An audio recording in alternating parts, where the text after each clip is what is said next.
College Hill Celebrity Edition, Season 3, Episode 8, which is the season finale. So remember where we left off? Santana just came in last minute to do the project that him and Nick have to do, which he made it seem like he wasn't coming to present. So Nick had got a whole nother student to work with him and everything, and now Santana just walked in. So Nick presented Santana's narrative and basically said that, he's a trailblazer for the LGBTQ community, and he did a good job telling Santana's story. But then the teacher was like, Nick, you did a good job, and I do have your article for Santana. Santana, I don't have your article for Nick. So Nick had to ask another classmate to help him, and she has the article prepared. So the teacher tried to get the girl to come up, but I respected Nick because he was like, no, at the end of the day, like, this is me and his project. He came. I want to hear his voice tell my story. So the teacher was like, well, you have to read her story that the student wrote. So Santana said, well, I'm going to read hers, but then I'm going to also give a summary. And Nick was like, yeah, like, give your summary as well. The student looked mad. I'm like, girl, you just want to be a part of something. Like, and Santana was like, so you want me to read hers or you want me to read what I want? And Nick was like, I want to hear what you got to say. And Santana was like, no disrespect, but I'm going to read what I got and what I think. Santana was not good. He basically just was like, oh, boom, he went to UFC. And then boom, he was playing for the Golden State Warriors. And then boom, he retired and had his kids. Like, it wasn't really given telling me a story. It was given just giving the milestone snapshots of his career that you could find right on Wikipedia. And the teacher was basically like, Santana is still incomplete. You didn't turn in a story to me. And remember, the articles are supposed to be going in the archive for like 100 years. So it's like, I have nothing to turn in for Nick from you. And Nick and Claudia are both just saying they wish Santana didn't wait so long to apply himself. It feels like it's a day late and $1 short, and they don't think he's done enough to graduate. So we see Carlos and Angela now going on a walk like in the French Quarter, and they just want to experience New Orleans a little bit. So they talking about how China done changed her outfits from hoodies to wearing these little teaching outfits and how she think that's going to help her get valedictorian. But like I said, it's basically up for grabs between Carlos, China, and Claudia right now. So now they get in the newspaper back to see the articles that they wrote about each other for the Converge media class. And Santana talking about he hope his article for Nick is in there. You didn't turn it in. So he see that it's the girl's story. He's mad. And Nick is like, you did not turn it in. Like, this don't make no sense. He like, oh, you see what they do to me? I'm done after this. Goes and rips her story that she wrote about Nick and throws it in the garbage. Then he tells Nick, you know how long it took me to write this paper about you and you're not even that interesting? So he starts wilding out, TP in the house, toilet paper all over the place, crashing out. So Carlos came in and was like, who's going to clean up this mess? And Santana was like, oh, get old school out of here. And he was like, oh, Santana, if you don't grow up. And he just walked out. Then Santana says, fucking childish bitch, you 50 years old with bands on. What the fuck is you talking about? And Carlos was like, don't wait till I walk off to talk shit, and started coming back. So Carlos was like, bitch, you ain't done shit since you came here but talk shit. If you got something to say it while I'm here. And Santana was like, oh, well, then don't walk off. So Carlos walked away again. Santana starts shattering glasses, talking about he ain't washing dishes. He ain't doing nothing. He's done. So Claudia comes downstairs and she's like, I'm over this because I'm always the one who ends up having to clean up when there's messes and stuff around the house. So Carlos came out and told Claudia, don't you help them clean this shit up. Nick and Santana, even though it really wasn't Nick. But yeah. So China upstairs vacuuming. She like, I'm not even coming out my room for this. Like, I hear all this BS going downstairs. I'm staying upstairs. So Santana like, oh, one more thing, I'm gonna explode. He's sitting in the room with Tamar. He like, I don't worked up an appetite. So Nick like, y'all want me to order Uber Eats? And Tamar was like, no, let's go out. So Nick, Santana, and Tamar are like, let's go out to dinner. So everyone decides to go, and when they're on their way out, Carlos asks Santana, like, are you good? Because it seemed like you was having a mental breakdown. And Santana was like, yeah, I'm good. I'm Tony the Tiger. So at the dinner, they all said nice things about each other. Carlos and Claudia, Santana and China. And Santana just was like, I thank y'all for putting up with me. I know I'm the youngest, the wildest, the most ratchet one in the house. And y'all put up with me, so I put up with y'all. And Santana has shown so much love to JT throughout this show. I can't believe that she seemed like she had a problem with Santana. Remember when her and Carisha was getting into it online? Because Santana has quoted sideways. He just quoted mwah, no bars. He really loves JT down. So next morning, Santana's still talking about he's not going to have this faculty meeting, meet up with the academic advisor. Because remember, she was like, oh, I need to talk to you separately from everybody when she called them on Zoom, like about your graduation status and your status in the program in general. And he had told her like, oh, I don't think I'm going to see you tomorrow. So Santana was like, call me, beat me if you want to reach me. They won't see me in person until graduation.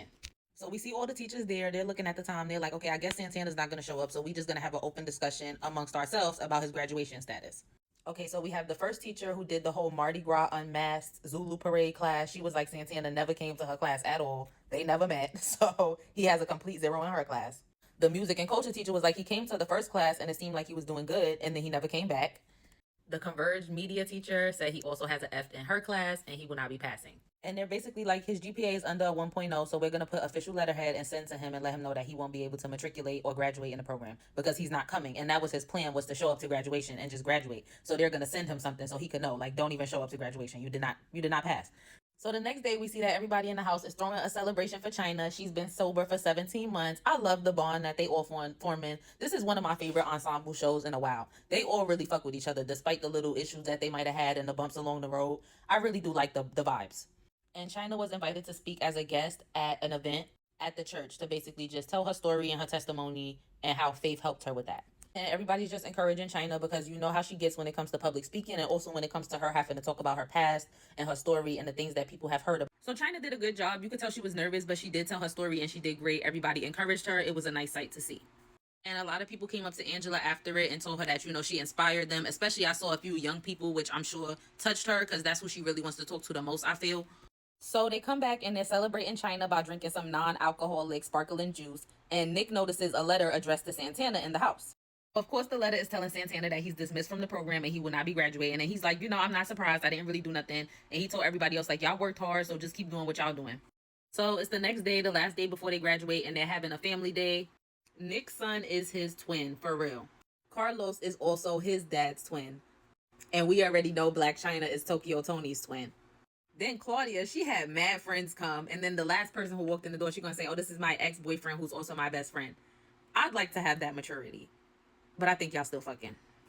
Why would Tokyo Tony tell Carlos that he looked older than his dad?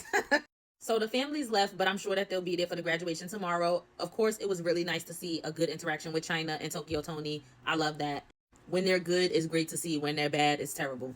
And we still got to find out who's going to win valedictorian, Angela, Claudia, or Carlos. We see Claudia and Carlos have a talk, and he asks her why does she really want to be valedictorian, and she tells him about her Aunt Sarah from Brooklyn who passed away last year at 100 years old, and her aunt basically told her right before she passed, I'm really proud of you, you're successful in your career, but I just wish you would have finished school. And being that her aunt was 100 years old, she was like, I realized that when my aunt was young, it wasn't easy for her to just go to school and get an education because she was Black, and she was a woman, so I should go to school and get my education to make her proud. Okay, y'all, next day we see everybody arriving to graduation. All of their families are there. Santana is there, and everybody's just ready to cheer them on. And Tamar was like, now her mom can say all of her kids are HBCU college graduates. So I guess all of the other Braxton kids have went to school except for Tamar. So Tamar's overall GPA was a 2.83. Nick's overall GPA was a 2.33. And I will say Nick slightly did grow on me by the end of this season. Carlos' GPA is a 3.1. Like I said, I did like Carlos outside of the whole homelessness take. He was cool and he was funny to me. So the academic advisor basically tells us that Angela and Claudia are both on the honor roll. They both have outstanding academic excellence. So let's see who wins valedictorian. So yeah, I'm not really sure what happened because Carlos was at the top of the class before, but I guess he must have slipped up a little bit. So China is the salutatorian with a GPA of 3.83, which is very high. So that means Claudia must have like a 3.9, 4.0. And she deserves it because Claudia was working hard the whole time. She was not doing no clubs. She was not doing no extracurricular activities. She was in the books. And remember I told y'all I thought that Carlos might have had a thing for Claudia? Claudia looks like a slightly older version of Carlos' girlfriend. Everybody was so proud of Claudia. Santana was like, I'm proud of you, sis. So Claudia's GPA was a 3.88. And also keep in mind that she had a show on Fox Soul called TGIF that she hosted with Armand Wiggins and Al Reynolds. And I remember her saying that she was filming that at the same time as she was filming this, because that was a Monday through Friday show where they just talk about, the current tea and the topics. So it was filmed every day, live, I believe. And like she had to get on Zoom and do that with them and then still handle her studies. So she did her big one. And I really feel like certain times doors close as an opportunity. Because I follow Armand and he basically seems like he's rebranded himself after TGIF ended. And Claudia also said that she feels like she wants to branch out from talking about just celebrities and gossip, which is what they did on TGIF. She wants to talk about politics. She wants to talk about Black rights. She wants to talk about Black history, things that she learned at this school and really immersed herself into. And, she feels like she has more range now. Celebrities and gossip are just too small. She has way more range. So TGIF ending might have been a blessing in disguise for both Claudia and Armand. So we saw everybody coming out, celebrating, embracing their families and their professors. And overall, I feel like this was a good season. I really did enjoy this season, and I'm looking forward to the next season of College Hill Celebrity Edition. One thing I did notice at the end, you could tell that they filmed that last shot when they threw the caps up at the beginning of the season because Santana was in it with a cap and gown. But I will see y'all next season for College Hill Celebrity Edition Season 4. Bye.